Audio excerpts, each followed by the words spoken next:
My name is Jess and I have stage 4 endometriosis. And today I am going to talk to you about the 3 ways that I have found that yoga has helped me through my most recent endometriosis surgery.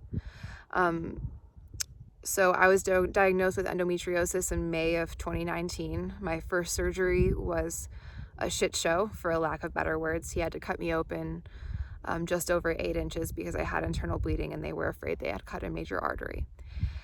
Between my first and my second surgery, which my second surgery was August of this year, I really established a solid yoga practice. And I noticed a major difference in how I was able to function and recover. Like, even despite the fact that my second surgery was only 4 2-inch incisions, I still recognized a major difference. So the first way that yoga helped me through my endometriosis surgery was actually through breathing meditation. So I remember waking up from this surgery, and if you have endometriosis, then you know what it's like to wake up in recovery from anesthesia, confused and scared and wondering what's happened. And it's a whole slew of emotions that you have to go through, and you're weak and you can hardly talk and you're kind of alone. I mean, somebody's there to like make sure everything's okay, but it's not a time that you can talk anything out. And I remember just trying to muster up the words, like, what happened? Did you have to cut me open again? Because I have a high risk case, and so I have a higher risk of being opened up again, unfortunately. And thankfully everything went well. And it was amazing because I hadn't even really thought of this before surgery, but I remember waking up and hearing what she had to say and being overjoyed, so much so that I cried.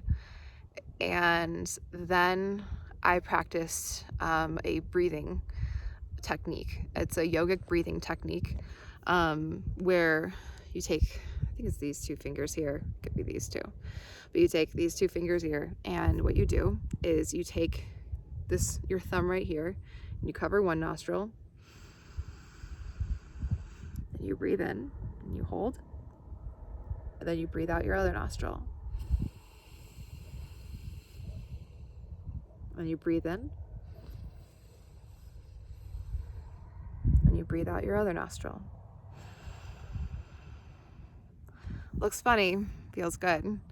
And that was the technique that I used to wake myself up from anesthesia. And not only, it was twofold. It wasn't just that it woke me up from the anesthesia, but it was also that I was able to maintain peace, and it brought me a sense of calm when I felt like I didn't have a sense of calmness over my body at all. If you have endo or any disease where you have to go into hospitals for very often, then you know that when you go into a hospital and you're in that circumstance, it can feel like you just don't have control over anything. And it can be such a painful experience to try to have to like feel like you have some sense of control over your body while there's tubes and IVs and drugs and like a lot of really intimidating things everywhere that you have no control over. So having my breath to hold on to really changed the game for me.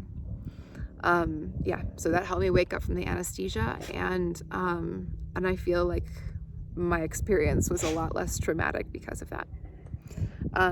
The next way that I have found that yoga has helped me in my and with endometriosis surgery specifically was in being able to move around. So like I had mentioned, my first surgery was in May of 2019. My second surgery was in August of 2021. And between those 2 surgeries, I established a really solid yoga practice. And as long as my health has allowed it, I've been doing yoga every day for the last like almost 2 years. And one thing that I've noticed is that sitting up and down was a lot easier, given that I was able to isolate my muscle groups. So instead of activating my core when I wanted to do either of those things, where it's just to like get up and walk around or to go to the bathroom, I was able to isolate my legs and walk. And so much so that like I was getting up from the toilet at the doctor's office beautiful picture. And the nurse said, like, what sports did you practice in high school? Like, you know how to isolate your muscle groups well. And I said, well, I didn't at all. Like, I didn't do any sports in high school. I hid for the most part. But it's due to my yoga practice that I was able to function so much more effectively. So that's the second thing, really isolating muscle groups and being able to move your body and be conscious of how you move it and move freely. The last way that yoga has helped me during my endometriosis surgery is it often I talk about, or I like to think about my practice as practicing for life. And I know this is a common thread. A lot of people find this helpful, that you're practicing yoga on the mat, on the way that you would like to practice life off the mat. And one of my favorite teachers, his name is Morton. He's actually on the Peloton app. He teaches yoga there. And he describes yoga as practicing serenity under duress. And like, there's a lot of duress associated with having surgery. It's so scary. And you're placing your life in the hands of very well-trained people, but that doesn't take away from how intimidating it can be. And really, you know, every single day when you're practicing yoga, you're practicing serenity under duress. And life offers its own version of duress for you to find serenity under. And this is how I feel I've been able to really cultivate a sense of peace out in the world, off of my mat, and, you know, in the hospital or when I'm having a flare-up.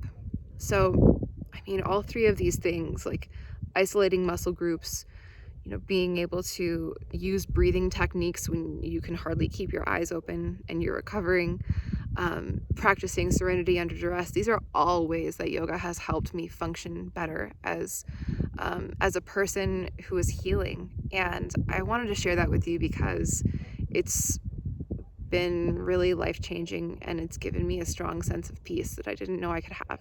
So I hope you found value in this. Thank you so much for watching.